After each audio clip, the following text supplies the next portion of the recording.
Baahubali cinema భారీ వసూలు సాధించడంతో, బాహుబలి 2 విడుదలకు ముందే భారీ బిజినెస్ చేసిందని జరిగిన ప్రచారంతో ఒక్కసారిగా ఐటీ అధికారులు అలర్ట్ అయ్యారు. బాహుబలి నిర్మాతల కార్యాలయాల్లో ఈ మధ్యనే సోదాలు జరిగాయి.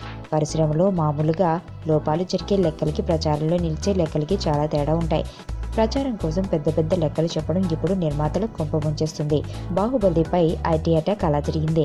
మహేష్ బాబు కొత్త సినిమా చుట్టూ ఇప్పుడు పలు గుసగుసలు వినిపిస్తున్నాయి. శాటిలైట్ రైట్స్ దాదాపు 30 కోట్ల వరకు అమ్ముడయ్యాయని మహేష్ తాజా సినిమాపై వస్తున్న హాట్ గాసిప్. సినిమాని ఏకంగా 100 కోట్ల బడ్జెట్తో తెరకెక్కిస్తున్నారు అనే ప్రచారం జరుగుతుంది. 30 కోట్ల రూపాయల శాటిలైట్ ప్రెస్ అంటే చిన్న విషయమేమీ కాదు.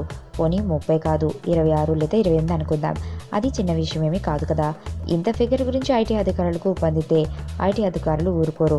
అభిమానులు ఉత్సాహపరిచి ఇలాంటి కథనాలు ఇప్పుడు కొత్త కాదు. కొన్ని సందర్భాల్లో సినిమా యూనిట్ ఈ గాసిప్ని లీక్ చేయడము చూసాం. పరిస్థితులు మారాయి. ఐటీ కళ్ళు పూర్తిగా సినీ పరిశ్రమ మీదనే ఉన్నాయి. ఏ రాజకీయ ప్రముఖుడి మీద ఐటీ దాడులు ఈ మధ్య కాలంలో జరగలేదు, కానీ సినీ పరిశ్రమ మీద మాత్రం సర్వసాధారణమైపోయాయి.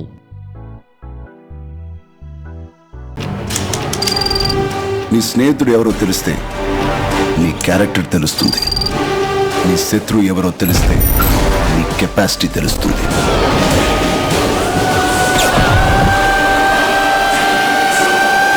నా శత్రువుని సెలెక్ట్ చేసుకున్నాను.